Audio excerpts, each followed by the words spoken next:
আজকের গল্প তালমা চৌধুরী রচিত আমৃত্যু ভালোবাসি তোকে। মেঘ বন্যার গুরুগম্ভীর চেহারায় খানিকক্ষণ তাকিয়ে থেকে হঠাৎ মুখ ভার করে বলে উঠল, এত বড় ঘটনাটা আমাকে না জানিয়ে তুই কিভাবে ছিলি? বন্যা ইতস্তত ভাবে জবাব দিল, অপ্রত্যাশিত ঘটনায় আমি নিজেই হতভম্ব হয়ে গিয়েছিলাম। তখন অনিশ্চিত ব্যাপারটা ভুলে যাওয়ার ছিল আমার একমাত্র লক্ষ্য। তাছাড়া আমি তো তোকে খুব ভালো করে চিনি। এরকম একটা ঘটনা শুনলে তুই নিজেই মানসিকভাবে ভেঙে পড়তি। যে আঘাত আমি পেয়েছি সেটা ইচ্ছাকৃত তোকে দিব এতটা নিষ্ঠুর আমি নই। মেঘ ভরাট কণ্ঠে জিজ্ঞেস করল, তারপর কি বিয়েটা ভেঙে গেছে? আমি ভেঙে দিয়েছি, যার কারণে আম্মু মামার বাড়িতে গেলে এখনো অনেক কথা শুনতে হয়। ওনাদের নজরে ওনাদের ছেলে একদম নিষ্পাপ। চোখে আঙ্গুল দিয়ে দেখিয়ে দিলেও তারা না দেখার মতো আচরণ করে। তাই আমি নিজেকে অপকৃষ্ট মেনে নিয়েই মামা বাড়ির সাথে যোগাযোগ বন্ধ করেছি। বাসায় কেউ কিছু বলেনি? আমার বাসার মানুষ সবটাই জানে। বরং ওই সময়টাতে আপু আর আম্মুই আমাকে সাপোর্ট করেছে। তাছাড়া আব্বু আগে থেকেই এই সম্পর্কে তেমন আগ্রহী ছিলেন না। মেঘ শীতল স্বরে জিজ্ঞেস করলো, তুই কি ওনাকে এখনো মিস করিস?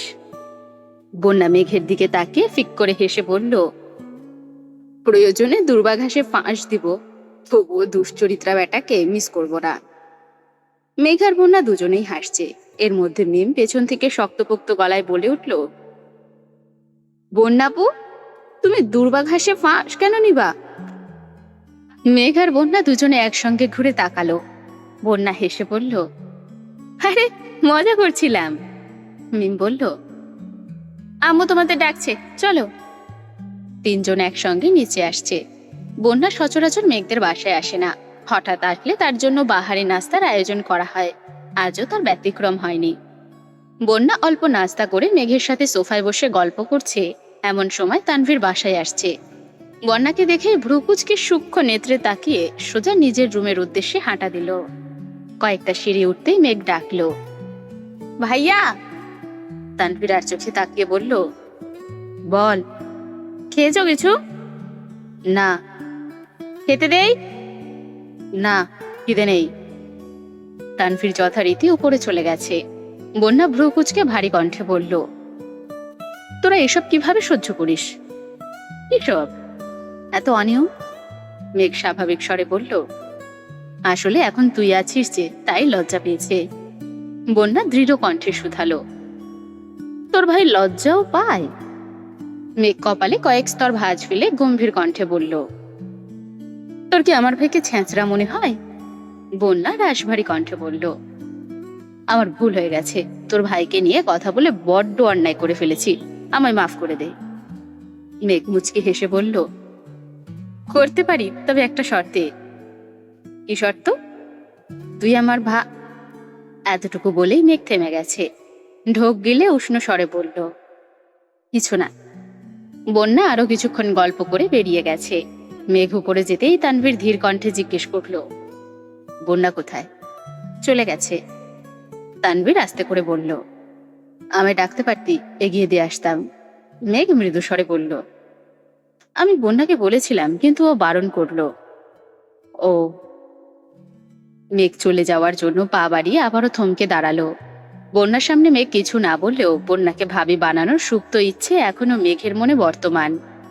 তানভীরের অভিব্যক্তি বোঝার জন্য মেঘ ধীর কণ্ঠে বলল, ভাইয়া জানো, বন্যার মনটা না আজ ভীষণ খারাপ। তানভীর ভ্রুকুচকে জিজ্ঞেস করল, কেন? মেঘ জোরে নিঃশ্বাস ছেড়ে বুকে সাহস নিয়ে বলল, বন্যাকে একটা ছেলে খুব কষ্ট দিয়েছে। তানভীর সহসা কপাল গুটিয়ে সূক্ষ্ম নেত্রে তাকিয়ে প্রশ্ন করল, ছেলের নাম কি, করে কি? নাম ঠিকানা জানি না, বন্যার মামাতো ভাই। ওদের মধ্যে বিয়ের কথাও হয়েছিল।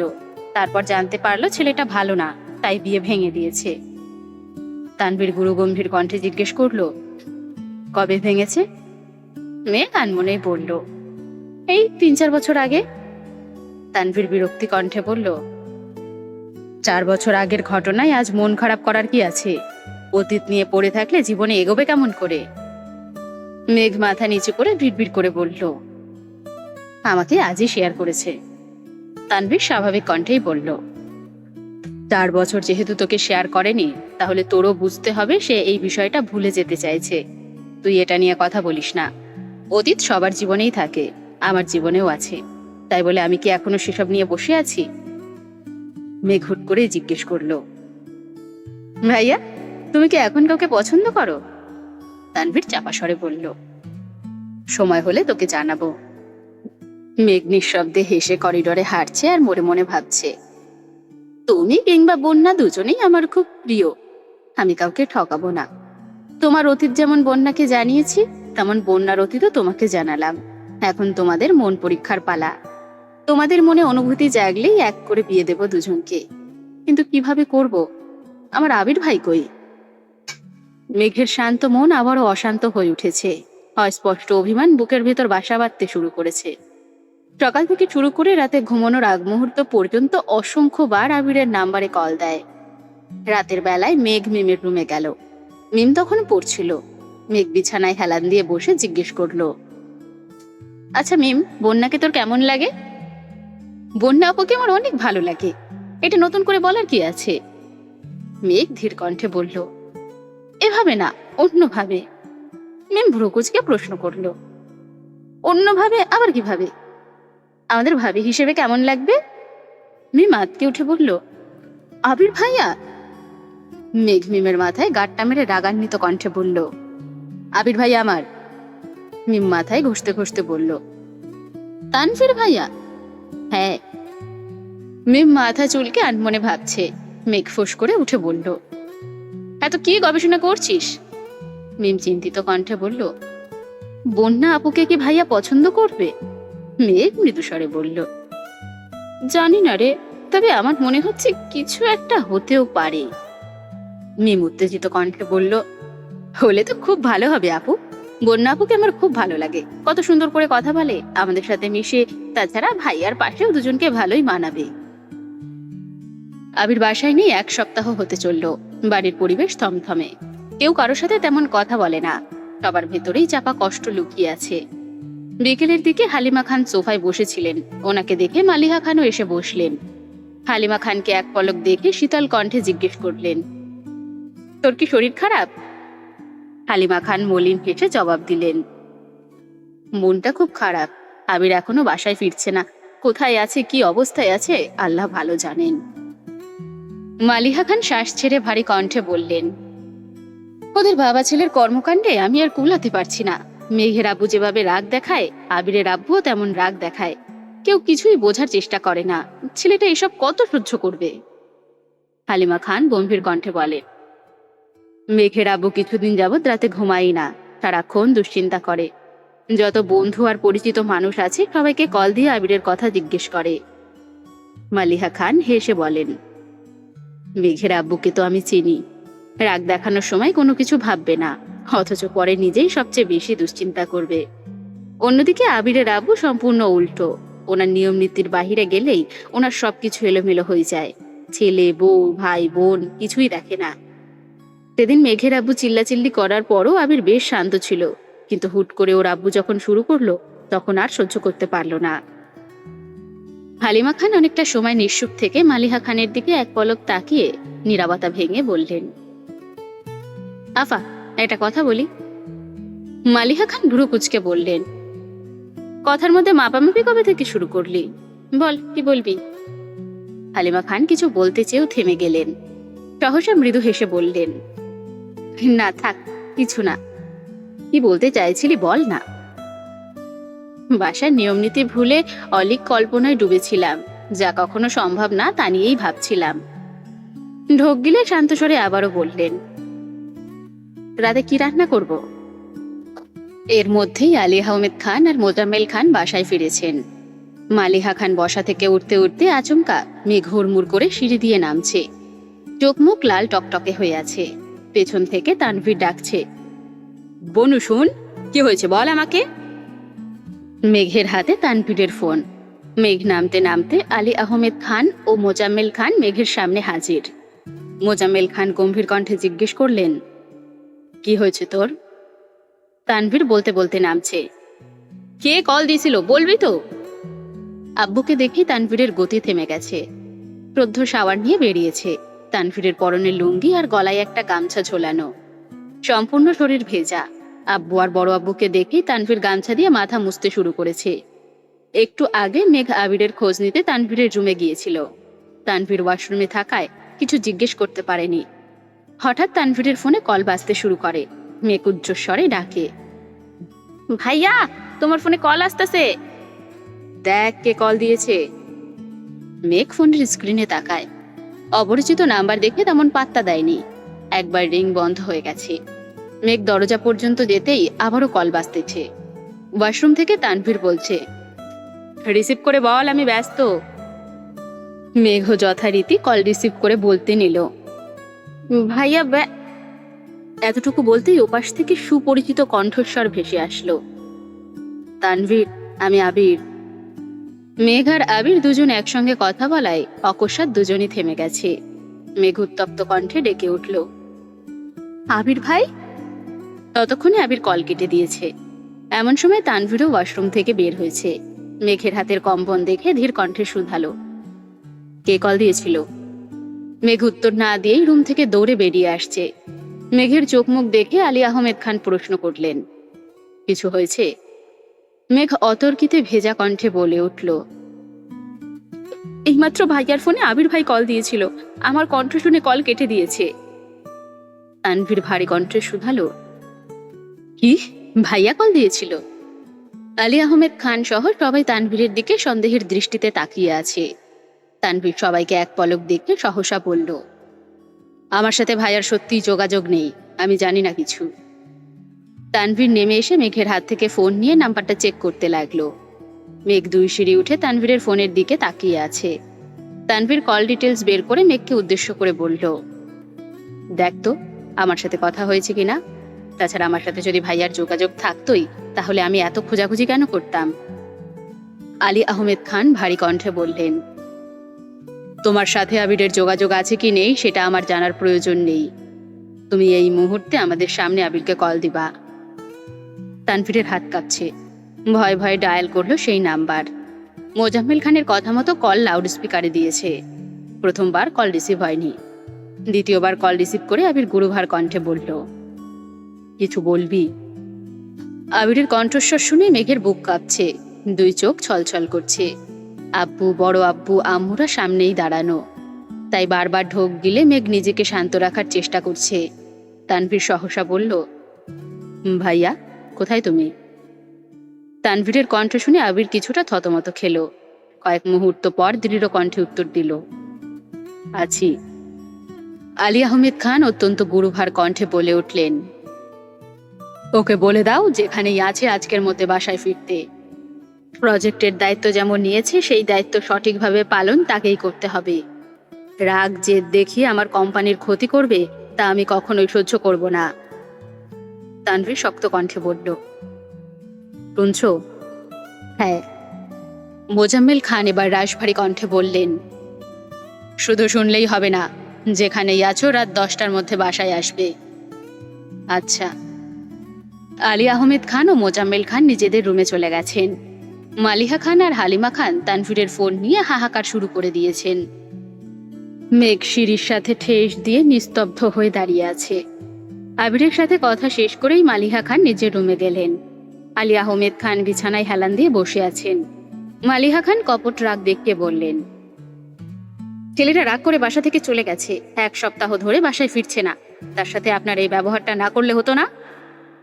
আলী আহমেদ খান রাশভারী কণ্ঠে বললেন, শোনো, সে কোম্পানির দায়িত্বে আছে মানে এই নয় যে আমি আমার নিয়ম নীতি থেকে সরে যাব। তোমার ছেলে অফিসে মেইল করেছে, কিন্তু সে হয়তো জানে না আমার অফিসে মেইলের মাধ্যমে নেওয়া ছুটির পরিমাণ মাত্র 3 দিন। এর বেশি ছুটি লাগলে সশরীরে উপস্থিত থেকে আবেদন করে তারপর নিতে হবে।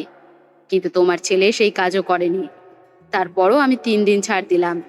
কিন্তু সে নিজের দায়িত্ব নিয়ে যে প্রজেক্টগুলো শুরু করেছে সেগুলোর কি হবে? প্রজেক্ট নেওয়ার সময় যেমন রাগ জেদের কথা মনে ছিল না, প্রজেক্ট শেষ করার ক্ষেত্রে আমি এখন তার রাগ জেদকে প্রাধান্য দিতে পারবো না। সারা জীবন শুধু ব্যবসা আর নিয়ম নীতিই করলেন, কখনো ছেলেটার সাথে একা বসে 5 মিনিট কথা বলেছেন? ছেলেটা কি চায় না চায় জানতে চেয়েছেন? আলী আহমেদ খান ভ্রু কুঁচকে শীতল চোখে তাকিয়ে ঈষৎ হেসে বললেন, তুমি তো মা, তোমার কাছে কখনো কিছু চেয়েছে? মালিহা খান ঠান্ডা কণ্ঠে বললেন, না। তাহলে বুঝো কেমন ছেলে তোমার। মালিহা খান রাগী স্বরে বললেন, আপনার জন্যই তো এমন হয়েছে। আলী আহমেদ খান সশব্দে হেসে বললেন, মন মতো কিছু হলেই আমার দোষ নাকি? মালিহা খান রেগে মেগে রুম থেকে বেরিয়ে গেছেন। খানবাড়ির মানুষদের মন বোঝা দুষ্কর, এই ভালো এই খারাপ। মালিহা খান আবিরের পছন্দ মতো খাবার রান্না করতে ব্যস্ত। মেঘ সোফায় বসে আছে, সামনে টিভি চলছে, তবে মেঘের নজর মেন গেটে। অনেকক্ষণ পর আবির বাসায় আসছে। আবিরকে দেখেই মেঘ টিভি বন্ধ করে উঠে দাঁড়িয়েছে। মালিহা খান রান্নাঘর থেকে বেরিয়ে আসছেন। আবির আম্মুর সাথে কথা বলার ফাঁকে মেঘকেও এক পলক দেখে নিল। মেঘও নীরের দৃষ্টিতে আবিরকে পরখ করছে। এই এক সপ্তাহেই আবিরের মুখটা শুকিয়ে গেছে, চোখগুলো ফোলা ফোলা। আবির বেশি কথা না বলে ফ্রেশ হতে উপরে চলে গেছে। কিছুক্ষণ পর নিচ থেকে আলী আহমেদ খান ডাকলেন। আবির নিচে আসতেই আলী আহমেদ খান জিজ্ঞাসা করলেন, কোথায় গিয়েছিলে? কাছেই। কেন? কাজ ছিল। আলী আহমেদ খান গম্ভীর কণ্ঠে শুধালেন, নিজেকে কি মনে করো তুমি? আবির মৃদু হেসে বলল, আপাতত আপনার অযোগ্য সন্তান। মজা করছো? আবির তপ্ত স্বরে বলল, সরি আপু, আপনার সাথে মজা করার মতো যোগ্যতা আমার নেই। তাই এক সপ্তাহে কি নিরীক্ষণ করলে? নিজের আদতে লাগাম দেওয়া। আমার ব্যবহারে আপনারা কষ্ট পেয়ে থাকলে অনুগ্রহ করে আমাকে মাফ করবেন। আর 3টা প্রজেক্টের কাজ মোটামুটি শেষ, আগামী 3 দিনে সম্পূর্ণ কমপ্লিট হয়ে যাবে। আলহামদুলিল্লাহ। মোজাম্মেল খান ভারী কণ্ঠে বললেন, ভাইজান, তোমার মাথা কি ঠিক আছে? ছেলেটা 1 সপ্তাহ পরে বাসায় ফিরেছে, কোথায় আগে খাওয়া দাওয়া করবে তা না ব্যবসা নিয়ে আলোচনা শুরু করছো? মোজাম্মেল খান আবিরের কাঁধে হাত রেখে শান্ত স্বরে বললেন, তোমার আব্বুর কথায় কিছু মনে করো না, চলো খাবে চলো। আবির ঢোক গিলে উষ্ণ স্বরে বলল, সরি চাচ্চু, সেদিন আপনার সাথে ওই রকম ব্যবহার করা আমার একদমই উচিত হয়নি, প্লিজ কিছু মনে রাখবেন না। দূর বোকা ছেলে, তুমি আমার সন্তান সমতুল্য। সন্তানটা ভুল করবে এটাই স্বাভাবিক, যা হয়েছে সব ভুলে যাও, চলো খাবে এসো। মেঘ আর মিম ড্রয়িং রুমের এক কর্নারে দাঁড়িয়ে সব দেখছে। তানভীর বাসায় নেই, ফিরতে একটু দেরি হবে বলেছে। ইকবাল খান 2 দিন হলো সিলেট গেছেন, আদিও ঘুমিয়ে পড়েছে। খাবার টেবিলে এখন আলী আহমেদ খান, মোজাম্মেল খান, আবির, মিম আর মেঘ। মেঘ আবিরের বিপরীতে বসাই স্বাভাবিকভাবেই বারবার আবিরের দিকে তাকাচ্ছে, কিন্তু আবির প্রতিবার নিজের নজর সরিয়ে নিচ্ছে। আবিরের কর্মকাণ্ডে মেঘ একদিকে যেমন বিরক্ত হয়ে যাচ্ছে, অন্যদিকে আব্বুর আচরণে বেশ অবাকও হচ্ছে। আলী আহমেদ খান আজ অল্প বিস্তর রাগ দেখালেও মোজাম্মেল খান একেবারের জন্য মুখ কালো করে একটা কথা বলেনি। মেঘ খাবার শেষ করে এক মুহূর্ত দেরি না করে নিজের রুমে চলে গেছে। বন্যাকে কল দিয়ে আবিরের ফেরার কথা বলেছে, তারপর ফোন রেখে ব্যালকানিতে দাঁড়িয়ে আকাশের পানে তাকিয়ে কিছু ভাবছে। আচমকা পেছন থেকে আবির ডাকলো, ম্যাম। মেঘ আটকে উঠে ঘাড় ঘুরিয়ে তাকালো, তবে কিছুই বলল না। আবির আবারও বলল, নিজেকে কষ্ট দেওয়া ছাড়া আপনার আর কোনো কাজ নেই, তাই না? মেঘ আর চোখে আবিরকে খানিক দেখে গম্ভীর কণ্ঠে বলল, না। আবির মলিন কণ্ঠে বলল, ভালো। মেঘ নিরেট কণ্ঠে বলতে শুরু করলো, বাসা থেকে চলে যাওয়ার আগে কেউ কি একবারের জন্য আমার কথা ভেবেছিল? আর যাওয়ার পরও একটা বারের জন্য কল দিয়ে নিজের অবস্থা জানানোর প্রয়োজন মনে করলো না। এত নিষ্ঠুর কিভাবে হয় মানুষ? আবির তপ্ত স্বরে জিজ্ঞেস করলো, কেমন আছেন? বেঁচে আছি। আবির মলিন হেসে বলল, ঠিক আছে। আবির যেতে নিলেই মেঘ আবারও ডাকলো, আবির ভাই। আবিরের চিরচেনা জবাব, তবে আজ উত্তরে তেমন প্রাণ নেই। মেঘ ধীর কণ্ঠে জিজ্ঞেস করলো, আপনি কোথায় ছিলেন? ছিলাম কোনো এক জায়গায়। মেঘ হঠাৎই ভেজা কণ্ঠে বলে উঠল, 1 সপ্তাহ নিখোঁজ হয়ে কিভাবে ছিলেন আপনি? আমি আপনাকে কত শতবার কল দিয়েছি, আর একটু হলেই মরেই যেতাম। আবির দরজায় হেলান দিয়ে দাঁড়িয়ে মন মরা হয়ে পড়ল। 1 সপ্তাহেই এত ক্লান্ত হয়ে পড়েছেন? মনে জোর না থাকলে সামনের ঝড়টা কিভাবে সামলাবেন ম্যাম? আবিরের কথা শুনে মেঘের কোমল প্রাণ হৃদয় মুষড়ে উঠল। সহসা উদাস চোখে তাকালো আবিরের পরিশ্রান্ত ধৃষ্টতায়। আবিরের 2 চোখ বন্ধ, ব্যর্থতার গ্লানি মুখে ফুটে উঠেছে। কোনো এক অজ্ঞাত ক্লেশে আবিরের বুকের ভেতরটা ভারী হয়ে আছে। মেঘ রাশভারী কণ্ঠে বিড়বিড় করল, আপনি পাশে থাকলে আমি সব ঝড় নীরবে সয়ে যাব। আবির দীর্ঘশ্বাস ছেড়ে চোখ খুলল।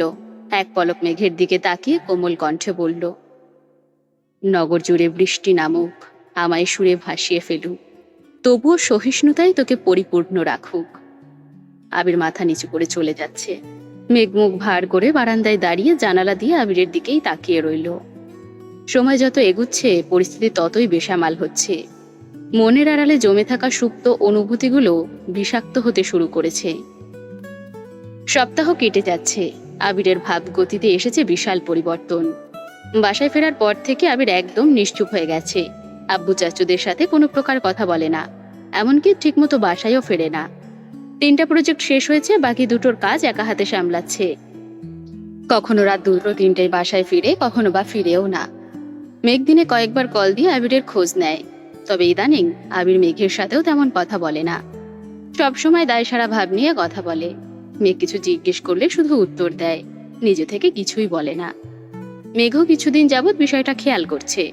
আবিরকে জিজ্ঞেসও করেছে, কিন্তু আশানুরূপ কোনো উত্তর পায়নি। আবিরের নিস্তব্ধতা আর সহ্য করতে পারছে না মেয়েটা। মোজাম্মেল খানও ইদানিং আবিরের সাথে বেশ শান্ত স্বরে কথা বলেন, কিন্তু আলী আহমেদ খানের মনে আবিরের প্রতি ক্ষোভের অন্ত নেই।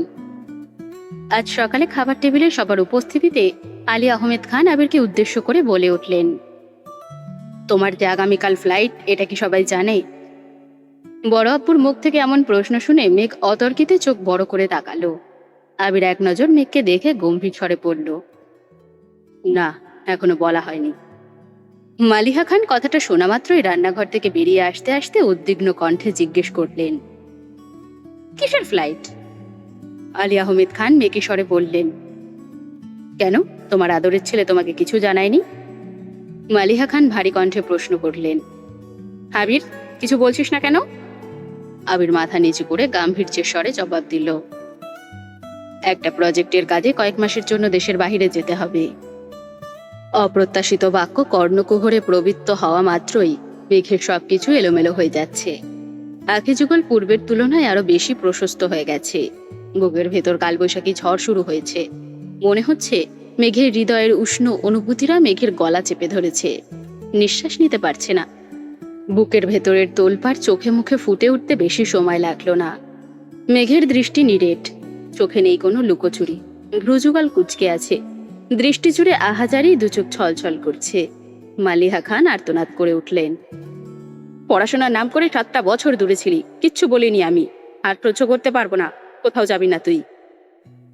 মালিহা খান আলী আহমেদ খানের দিকে তীক্ষ্ণ দৃষ্টিতে তাকিয়ে বলে উঠলেন, আপনারা কি শুরু করেছেন?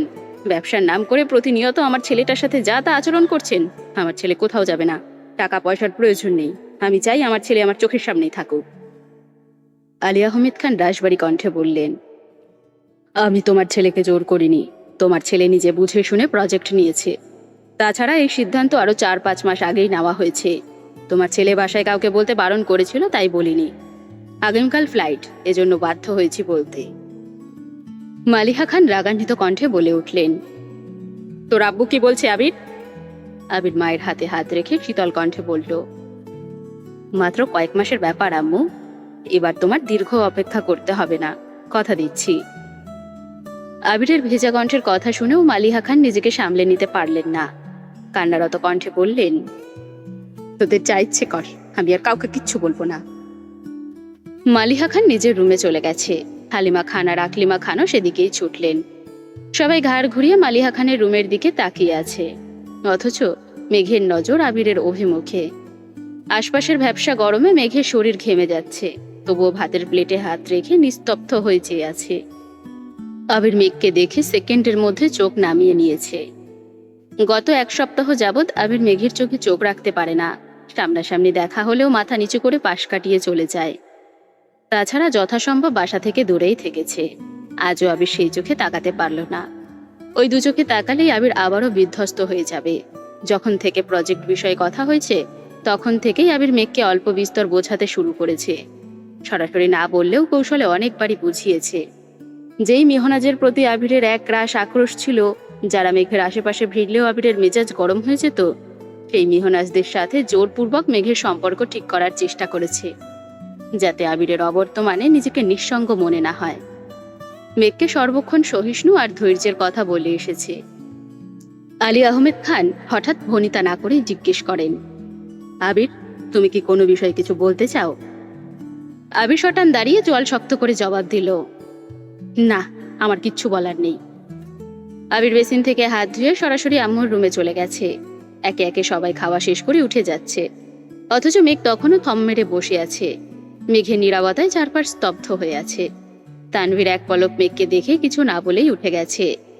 মিম 2-3 বার মেঘকে ডেকেছে, কিন্তু মেঘ পাথরের মতো শক্ত হয়ে আছে। এতক্ষণ যাবৎ বুকের ভেতর যে তোলপাড় চলছিল, এখন তার ছিটে ফোঁটাও বাহিরে প্রকাশ পাচ্ছে না। ছলছল করা দু চোখের পানি শুকিয়ে গেছে, গলায় আটকে যাওয়ার নিঃশ্বাসটা দীর্ঘশ্বাস হয়ে বেরিয়ে গেছে। আবির, আলী আহমেদ খানরা সবাই অফিসের উদ্দেশ্যে বেরিয়ে গেছে। মেঘ নিজের রুমের দরজা বন্ধ করে সেই যে দেওয়াল ঘেঁষে ব্যালকানিতে বসেছিল, সারাদিনে 1 ইঞ্চিও নড়েনি।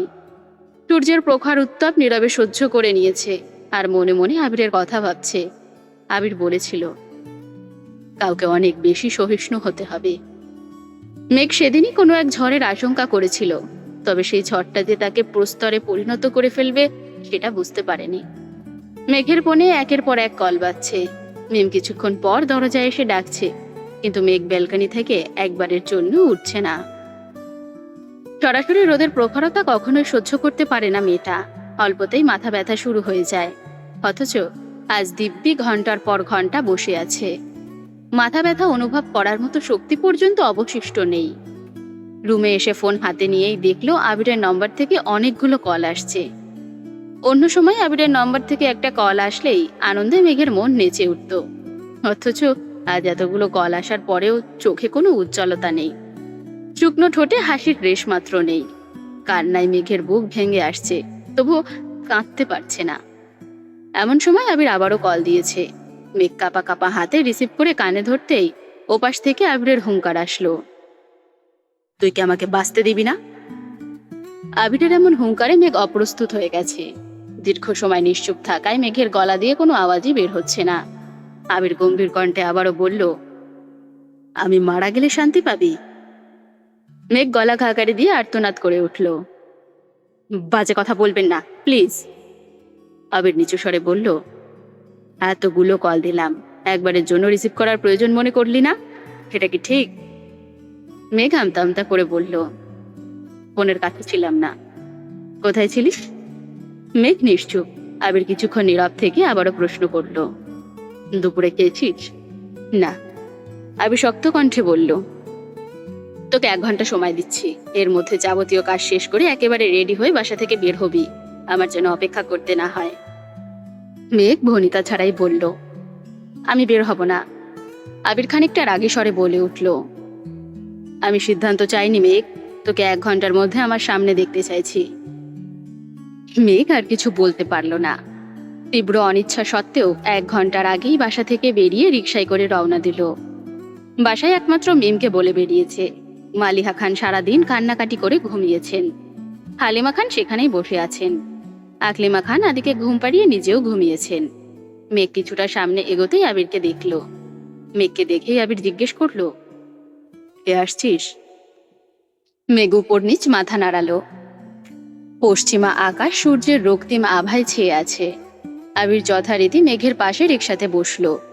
ব্যস্ততম শহরে স্বস্তির নিঃশ্বাস নেওয়ার কোনো স্থান নেই। উদ্দেশ্যহীন গন্তব্যে রিকশা চলছে, কারোর মুখে কোনো কথা নেই। কিছুটা নির্জন জায়গায় আবির রিকশা থামাতে বলল। রিকশা থেকে নেমে দুজনেই হাঁটতে শুরু করলো। মেঘের চিবুক নামানো। কিছুটা এগোতেই আবির খুব ঠান্ডা গলায় বলল, সবাই শুনলে কষ্ট পেত, তাই আমি আগে কাউকে কিছু বলিনি, কিন্তু আমার এখন যাওয়াটা খুব প্রয়োজন। আশা করি তুই অন্তত পক্ষে বুঝবি। মেঘ জিভ দিয়ে ঠোঁট ভিজিয়ে নিচু স্বরে বলল, প্রয়োজন হলে অবশ্যই যাবেন। আবির ভ্রু কুঁচকে ব্যস্ত ভঙ্গিতে জিজ্ঞেস করল, তুই কি এখনো রেগে আছিস? মেঘ হালকা হেসে বলল, না। সামনাসামনি দুটো চেয়ারে দুজন বসেছে। 2 কাপ চাও অর্ডার করেছে।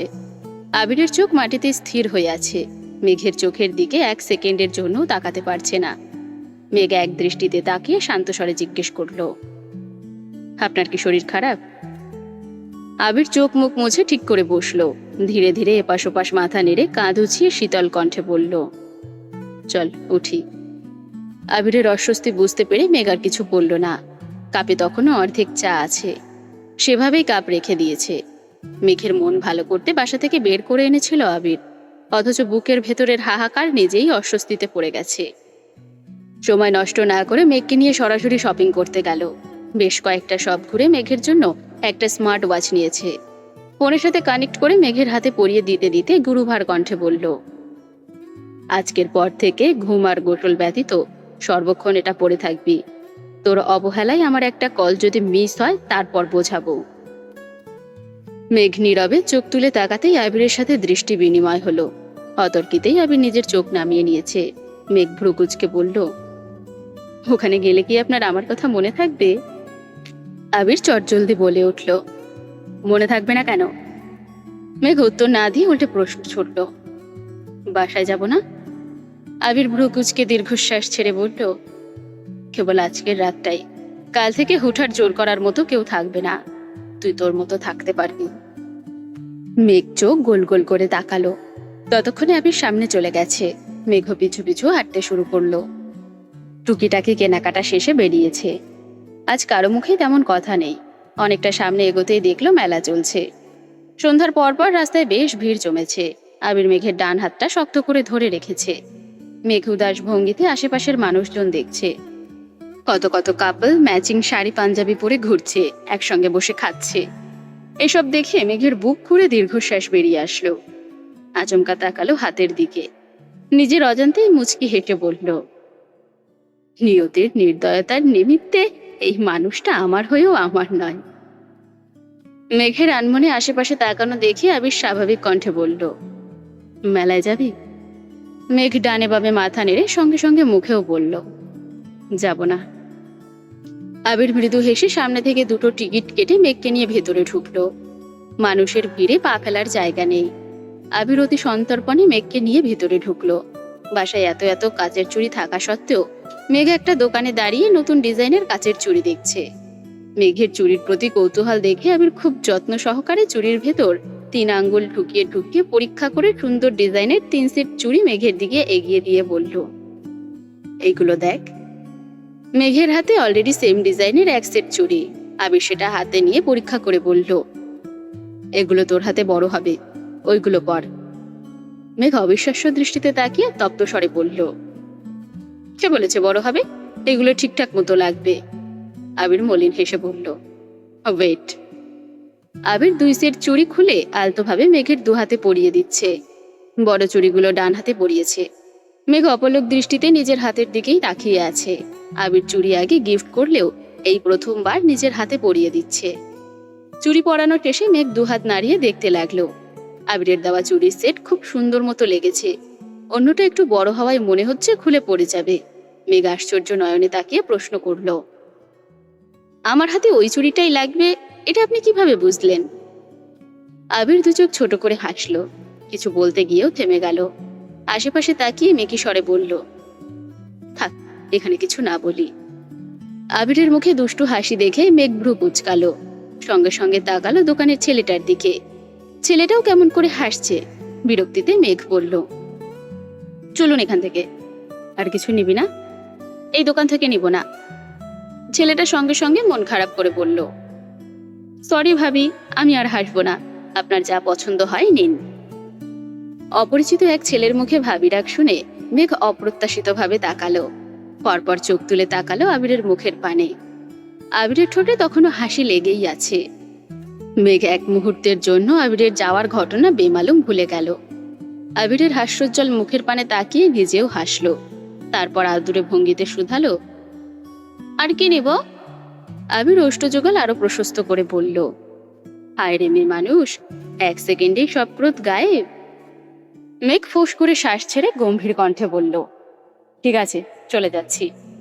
আবির সঙ্গে সঙ্গে মেঘের বাহু চেপে ধরে মোলায়েম কণ্ঠে বলল, এই না, তোর যা ভালো লাগে সব নিতে পারিস। আবিরের হাতে থাকা মেঘের বাহু 2 আঙ্গুলে পরক করে মেঘের হাতটা উপরে তুলে মেঘকে দেখিয়ে আবির অকস্মাৎ শক্ত কণ্ঠে বলল, এখন যেমন রেখে যাচ্ছি ফিরে এসে যেন তেমনই পাই। 1 ইঞ্চি এদিক সেদিক হলে সোজা বুড়িগঙ্গায় ফেলে দিয়ে আসবো। মেঘ ওষ্ঠ উল্টে বিড়বিড় করে বলল, কেন?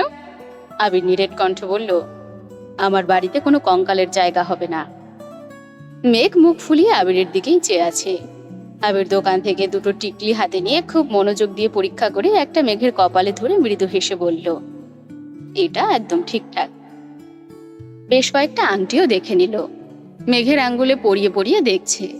মেঘ বিস্ময়কর দৃষ্টিতে আবিরের কর্মকাণ্ড দেখছে। আবির খুব যত্ন নিয়ে প্রতিটা জিনিস পর্যবেক্ষণ করছে। একটা মেয়ের জীবনে এর থেকে বেশি চাওয়া বোধ হয় আর কিছুই হতে পারে না। স্বর্ণ কিংবা হীরার চেয়েও অধিক মূল্যবান প্রিয় মানুষের থেকে প্রাপ্ত সময়, তার মনোযোগ আর ভালোবাসা। মেলা থেকে কেনা প্রতিটা জিনিসের মূল্য অতি নগণ্য, অথচ মেয়েদের কাছে সেগুলোই খুব মূল্যবান। মেঘের জন্য কেনাকাটা শেষ করে মিমার আদির জন্য মেলা থেকে কিছু কিছু জিনিস নিয়েছে। মেলা থেকে বেরিয়ে দুজন আরো হাঁটতে শুরু করলো। এর মধ্যে তানভীরকে কল দিয়ে একটা রেস্টুরেন্টে আসতে বলল। ভিড় ঠেলে আবির মেঘের হাত ধরে হাঁটছে। আবির অবশ্য রিক্সা নিতে চেয়েছিল, কিন্তু মেঘের আবিরের সঙ্গে হাঁটতে খুব ইচ্ছে করছিল, তাই রিক্সায় ওঠেনি। এই যে আবির মেঘের হাতটা শক্ত করে ধরে আছে, এতেই মেঘের বিষাদ ঢাকা মন ভালো হয়ে গেছে। কিন্তু রিক্সায় উঠলে আবারও সেই কোমল মনে বিষাদ ভরে যাবে, তাই সে কোনোভাবেই রিক্সায় উঠবে না। আবির আর মেঘ একটা রেস্টুরেন্টে ঢুকলো। মেঘকে একটা টেবিল দেখিয়ে আবির স্বাভাবিক ভঙ্গিতে বলল, তুই একটু বল, আমি ফ্রেশ হয়ে আসছি। আবির চলে যেতেই 3টে মেয়ে মেঘের সামনে হাজির হলো। মেয়েগুলো দেখতে মাশাআল্লাহ বেশ সুন্দরী, আবার সাজুগুজু করেছে, তবে বয়সে মেঘের থেকে অনেক বড় হবে। মেঘ ভ্রু কুঁচকে তাকিয়ে আছে। 3টে মেয়ের মধ্যে একজন বলে উঠল, তোমার পাশের ছেলেটা আবির ছিল না? মেঘ সন্দেহের দৃষ্টিতে তাকিয়ে নিরেট কণ্ঠে বলল, হ্যাঁ, কেন? আরেকটা মেয়ে আহ্লাদী কণ্ঠে জিজ্ঞেস করলো, তুমি বুঝি আবিরের গার্লফ্রেন্ড? মেঘ ঢোক গিলল। আবিরের প্রতি মেঘের তীব্র প্রেমানুভূতি, সেই সাথে আবিরের যত্নে দুজনের সুপ্ত প্রেমের সম্পর্ক অস্বীকার করার উপায় নেই।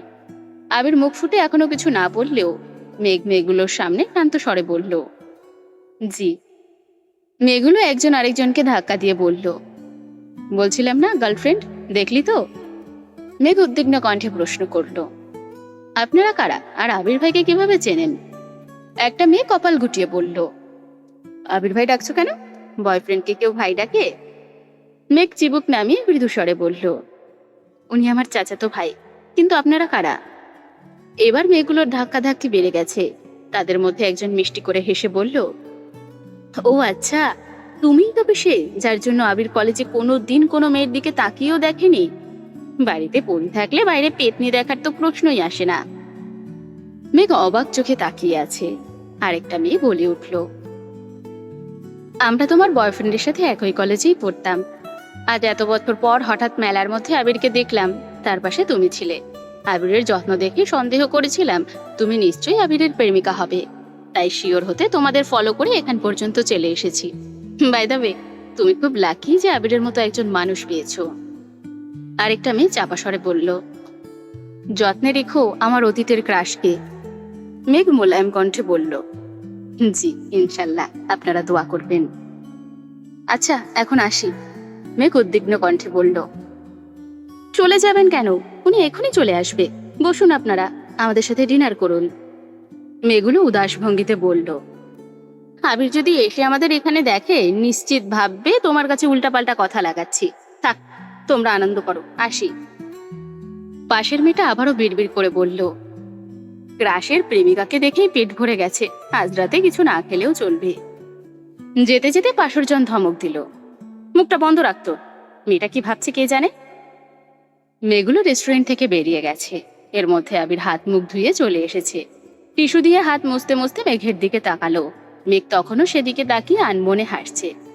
আবির পেছনে ঘুরে উদ্বিগ্ন কণ্ঠে জিজ্ঞেস করলো, কি হয়েছে, এভাবে হাসছিস কেন? পরিচিত কেউ এসেছিল? মেঘ হেলান দিয়ে বসে আবিরের দিকে তাকিয়ে ঠাট্টার স্বরে বলল, আপনার গার্লফ্রেন্ড আসছিল।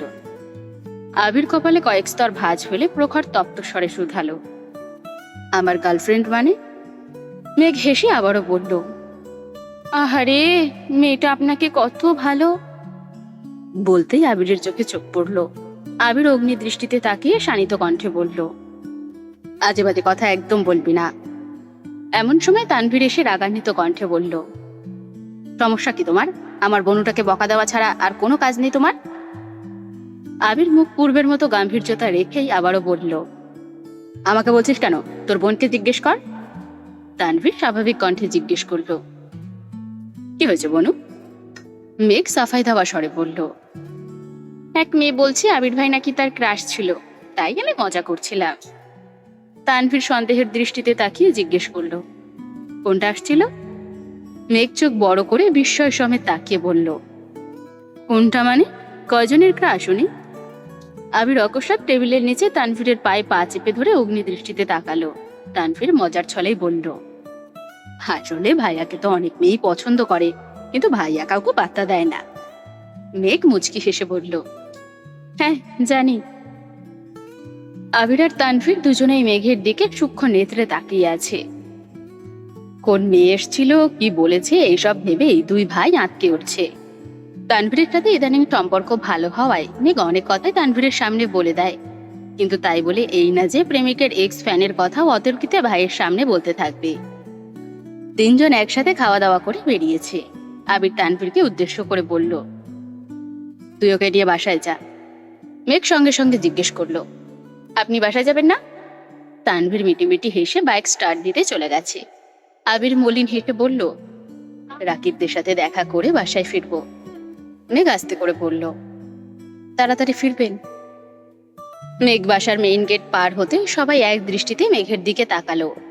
জিজ্ঞেস করতে যাবে এমন সময় পেছন থেকে তানভীর এসে বলল, কিরে বনু, এখানে দাঁড়িয়ে আছিস কেন? তুই না মিম আর আদির জন্য জিনিস কিনলি, ওদের দে। মেঘ সঙ্গে সঙ্গে আদিকে নিয়ে মিমের রুমে চলে গেছে। আলী আহমেদ খান ভারী কণ্ঠে জিজ্ঞেস করল, কোথায় গিয়েছিলে? তানভীর তড়িৎ বেগে জবাব দিল, মেলা হইতেছে, বনুকে নিয়ে মেলায় গিয়েছিলাম। মোজাম্মেল খান গম্ভীর কণ্ঠে বললেন, তোমরা দুই ভাই বোন একসঙ্গে বের হতে না বারণ করেছিলাম? তানভীর ভ্রু কুঁচকে গম্ভীর কণ্ঠে বলল, মনে ছিল না। এরপর থেকে বনুকে রিকশায় পাঠিয়ে আমি বাইকে আসব, তাহলে হবে তো? আলী আহমেদ খান হেসে বললেন, বোনকে একা নিয়ে গেলে মিমার আদিকে নিলে না কেন? তানভীর মেকি স্বরে জবাব দিল, তিনজনকে একা সামলানো সম্ভব না, পরবর্তীতে বাসার সবাই মিলে একদিন যাব। আলী আহমেদ খান আবারও প্রশ্ন করলেন, আবির কোথায়? তানভীরের স্বাভাবিক জবাব, রাকিব ভাইয়াদের সাথে অফিসিয়াল মিটিং করছে। মোজাম্মেল খান ভ্রু উঁচিয়ে বললেন, অফিসিয়াল মিটিং? তানভীর রাশভারী কণ্ঠে বলল, ভাইয়া চলে গেলে সম্পূর্ণ দায়িত্ব তো রাকিব ভাইয়া আর রাসেল ভাইয়াকেই নিতে হবে, তার জন্য মিটিং প্রয়োজন না? হ্যাঁ অবশ্যই প্রয়োজন। বাসায় কখন ফিরবে? মিটিং শেষ হলে। ঠিক আছে, তুমি রুমে যাও। তানভীর স্বাভাবিকভাবে রুমে চলে গেছে। মিমদের জিনিসপত্র দিয়ে মেঘ নিজের রুমে এসে ফ্রেশ হয়ে চুল খুলে, মাথায় টিকলি, নতুন কেনা বড় বড় ঝুমকো, হাত ভর্তি চুড়ি, কোমরে বিছা পরে ড্রেসিং টেবিলের সামনে দাঁড়িয়ে নিজেকে দেখছে। আজকের পরা প্রতিটি জিনিসই আবির ভাইয়ের পছন্দ করে কেনা। মেঘ একবার ওড়না দিয়ে ঘোমটা দিচ্ছে, আবার ঘোমটা তুলে নিজের লাজুক মুখখানা দেখছে। আচমকা মেঘের মনে বিষাদের ছায়া নেমে আসলো। মনে পড়ে গেল আবির ভাইয়ার চলে যাওয়ার কথা। ঠোঁটে লেগে থাকা হাসি মুহূর্তেই বিলীন হয়ে গেছে। সঙ্গে সঙ্গে সব খুলে ফেলেছে। চুলে হাত খোপা করে বিছানার এক কোণে চুপটি করে বসে পড়েছে। মনে মনে ভাবছে ছোট থেকে ফেলে আসা সমস্ত স্মৃতি। অকস্মাৎ মেঘের মনে পড়ল আজ থেকে প্রায় 9 বছর আগের কথা, যখন প্রথমবারের মতো আবিরের দেশ ছাড়ার কথা হচ্ছিল। আবির আকুল কণ্ঠে বারবার মেঘকে জিজ্ঞাসা করেছিল, তুই কি চাস আমি তোকে ছেড়ে চলে যাই? প্লিজ মেঘ, তুই একবার বল যেতে হবে না, আমি সত্যি সত্যিই যাব না, কিছু তো বল প্লিজ। অথচ মেঘ সেদিন একবারের জন্য মুখ খোলেনি, এমনকি আবিরের আকুল কণ্ঠে বলা কথাগুলোর মানেও বোঝার চেষ্টা করেনি। তীব্র অভিমান বুকে জমিয়ে রেখেছিল, যার জন্য বাধ্য হয়ে সেদিন আবিরকে কাটা বেছানো পথকেই বেছে নিতে হয়েছিল। তখন আবির বাড়ি ছাড়ায় সবচেয়ে বেশি খুশি হয়েছিল মেঘ, অথচ আজ সম্পূর্ণ উল্টো। আজ সবচেয়ে বেশি কষ্ট মেঘই পাচ্ছে। মালিহা খানকে বোঝানোর পর উনিও মেনে নিয়েছেন, কিন্তু মেঘ কোনো কিছু বোঝার অবস্থাতেই নেই। আবিরের উপস্থিতি ছাড়া মাত্র 7 দিনেই মেয়েটা আধমরা হয়ে গিয়েছিল। সেখানে 7 সমুদ্র পার হয়ে আবির চলে যাবে, এটা সে কোনোভাবেই মানতে পারছে না। ঘন্টা দুয়েক যাবৎ মেঘ এলোপাথারি ভাবনায় মগ্ন। হঠাৎ ভাবনার মাঝে আগমন ঘটে আবিরের 3 বান্ধবী, যাদের মধ্যে একজন বলেছিল, তুমি তবে সে যার জন্য আবির কলেজে কোনো দিন কোনো মেয়ের দিকে তাকিয়েও দেখেনি। বাড়িতে পড়ি থাকলে পেতনি দেখার তো প্রশ্নই আসে না। এটুকু মনে পড়তেই মেঘ অকস্মাৎ সোজা হয়ে বসলো। রেস্টুরেন্টের বিষয়টা সেভাবে ভেবে দেখেনি, তবে এখন এটার মানে বেশ বুঝতে পারছে। মেঘ নিজেই নিজেকে প্রশ্ন করলো, তবে কি আবির ভাই আমাকে তখন থেকেই ভালোবাসতেন? মেঘের হৃদস্পন্দন জোরালো হতে শুরু করেছে। আচমকা বুকের বাঁ পাশে তীব্র শূন্যতা অনুভব করছে। 9 বছর যাবৎ আবির ভাইকে কত কষ্ট দিয়েছে সেসব ভেবেই মেঘের কলিজা কাঁপছে। যদিও মেঘ শিওর না এটা কেবল সন্দেহ, তবুও মেঘ স্তব্ধ হয়ে গেছে। কোনো কিছু ভেবে না পেয়ে দ্রুত রুম থেকে প্রস্থান নিয়ে ছুটল আবিরের রুমের দিকে। ততক্ষণে রাত গভীর হয়ে গেছে। ঘড়ির কাঁটা 11টা-12টার ঘরে। আবিরের রুমের দরজা চাপানো, তবুও ইতস্তততা ছাড়াই মেঘ দরজা ধাক্কা দিল। ছুটে গেল রুমের ভেতর, কিন্তু আবির রুমে নেই। রুমে লাগেজ সাথে প্রয়োজনীয় সবকিছু গোছানো দেখেই মেঘের বুকটা আবারও ছ্যাদ করে উঠল। রুমে ফোন দেখে শিওর হলো আবির ভাই বাসায় আছে। রুমে আবিরকে না পেয়ে সোজা ছুটল ছাদের দিকে। ছাদের কার্নিশে মেরুদণ্ড সোজা করে দাঁড়িয়ে আছে আবির, দৃষ্টি আকাশের পানে। মেঘ দরজায় দাঁড়িয়ে ঘন ঘন শ্বাস ফেলে তাকালো আবিরের দিকে। আবিরের পেছন সাইডে দেখেই বুঝতে পেরেছে। মুখের ভেতরে আটকে থাকা সবটুকু নিঃশ্বাস ছেড়ে মেঘ আবারও ছুটল। আবির গভীর মনোযোগ সহকারে অসীম আকাশে তাকিয়ে আছে। মেঘের নুপুরের শব্দ আবিরের কর্ণকুহরে প্রবেশের আগেই মেঘ পেছন থেকে আবিরকে জাপটে ধরে হাউমাউ করে কান্না শুরু করে দিয়েছে। আকস্মিক ঘটনায় আবির এক পা সামনে এগিয়ে ছাদের সাইডের দেওয়ালে হাত চেপে ধরে নিজেকে নিয়ন্ত্রণ করলো। মেঘের ছোট্ট ছোট্ট দুটো হাত আবিরের বুকের ওপর। মেঘের অবাধ কান্নায় আবিরের পিঠের দিকে টি শার্ট ভিজে যাচ্ছে। আবির এক হাতে নিজের 2 চোখ মুছে মেঘকে খানিকটা ছাড়িয়ে নিয়ে সামনে ঘুরল। মেঘ এবার অতর্কিতে আবিরের প্রশস্ত বুকে ঝাঁপিয়ে পড়েছে। মেঘের গগনবিদারী কান্নায় প্রকৃতি স্তব্ধ হয়ে গেছে। ছাদে বয়ে যাওয়া হিমশীতল হাওয়াও থেমে গেছে। পূর্ণিমার চাঁদে আলোকিত ছাদে আবির আর মেঘ ব্যতীত কোথাও প্রাণের অস্তিত্ব নেই। ধীরে ধীরে মেঘের কান্নার মাত্রা বেড়েই চলেছে। আবিরের গলা দিয়েও কোনো আওয়াজ বের হচ্ছে না। মেঘকে সান্ত্বনা দেওয়ার মতো কোনো ভাষাই খুঁজে পাচ্ছে না। কয়েক মুহূর্ত নিস্তব্ধ থেকে আবির আচমকা নিচের এক হাত মেঘের কোমরের কিছুটা ওপরে আর এক হাত পিঠ বরাবর রেখে মেঘকে শক্ত করে জড়িয়ে ধরল। আবিরের স্পর্শ অনুভব করা মাত্র মেঘ আবিরকে আরো শক্ত করে জড়িয়ে ধরে। জোরে শব্দ করে কাকতি শুরু করেছে। এই প্রথমবার আবির মেঘকে ভালোবাসার বন্ধনে আবদ্ধ করেছে। প্রশস্ত হাতে সবটুকু সামর্থ্য দিয়ে তার প্রেয়সীকে আলিঙ্গন করেছে। এর আগে যে কয়বার ধরেছে ততবারই আবির দূরে থেকেছে। তবে আজ দুজনের মাঝে 1 ইঞ্চিরও দূরত্ব নেই। দুটো নিষ্কলুষ হৃদয়ের মানুষের কান্নাতেই একে অন্যের হৃদয়ের ক্লেশ উপলব্ধি করছে। আবির কিছুটা নিচু হয়ে মেঘের মাথার উপর আলতোভাবে নিজের গাল ছোঁয়াতেই আবিরের চোখের কান্নির ঘেঁষে 1 ফোঁটা অশ্রু মেঘের কেশরাজ ভেদ করে ভেতরে চলে গেছে। কান্নার তোপে মেঘ সেই নোনা জল উপলব্ধিও করতে পারেনি। আবির সঙ্গোপনে দীর্ঘ নিঃশ্বাস ছেড়ে মেঘের মাথায় নিজের মাথা কাত করে রাখতেই মেঘ আবিরের প্রশস্ত বুকে নিজের মুখ চেপে ধরেছে। অকস্মাৎ মেঘের খোপার বাঁধন খুলে আবিরের 2 হাত ঢেকে মেঘের ঘন কালো চুল পৌঁছে গেছে হাঁটুর উপর পর্যন্ত। আবিরের সুপ্ত অনুরাগের মতো কেশরাজরাও যেন লুকিয়ে ফেলেছে আবিরের ভালোবাসার বন্ধনকে। মেঘ আবিরের বুকের বাপাশে মাথা রেখে অবাধে কাঁদছে। আবির নীরবে মেঘের কান্নার গভীরতা মাপছে। প্রায় 45 মিনিট পেরিয়ে গেছে, অথচ মেঘ থামছেই না। আবির বাধ্য হয়ে কান্না ভেজা কণ্ঠে বলল, এবার একটু থাম প্লিজ। মেঘ আরো কিছুক্ষণ কেঁদে কয়েক সেকেন্ডের জন্য থামলো, তবে তখনও ফুপিয়ে ফুপিয়ে কেঁদেই যাচ্ছে। খানিক স্থির হওয়ায় আবিরের বুকের বাম প্রকোষ্ঠে থাকা হৃৎপিণ্ডের প্রবল স্পন্দন অনুভব করছে, যা বাহির থেকেও স্পষ্ট শোনা যাচ্ছে। মেঘের কান্না থেমে গেছে। 2 চোখ বেয়ে গড়িয়ে পড়া নোনা জলও থমকে গেছে। মেঘ ফোপানো কণ্ঠেই বলে উঠল, আবির ভাই, আপনি ব্যতীত আমি একেবারে নিঃস্ব হয়ে যাব। আমাকে ছেড়ে যাবেন না প্লিজ। আবির এক হাতে মেঘের মাথায় হাত বোলাতে বোলাতে মোলায়েম কণ্ঠে বলল, এই বিস্তৃত নক্ষত্র মণ্ডলকে সাক্ষী রেখে আবির মেঘকে কথা দিচ্ছে, আজ থেকে ঠিক 5 মাস পর মেঘ যা চাইবে, ঠিক যেভাবে চাইবে সেভাবেই পাবে। মেঘের কোনো ইচ্ছে আমি আবির অপূর্ণ রাখবো না, কথা দিলাম। শুধু একটু ধৈর্য রাখ প্লিজ। মেঘ কাঁদতে কাঁদতেই বলল, আমি এর বেশি ধৈর্য রাখতে পারছি না আবির ভাই, আমার মনে হচ্ছে আমি আর বাঁচবো না। আবির সহসা মেঘকে শক্ত করে জড়িয়ে ধরে আর্তনাদ করে উঠল, তোর কিছু হলে আমি বাঁচতে পারবো না।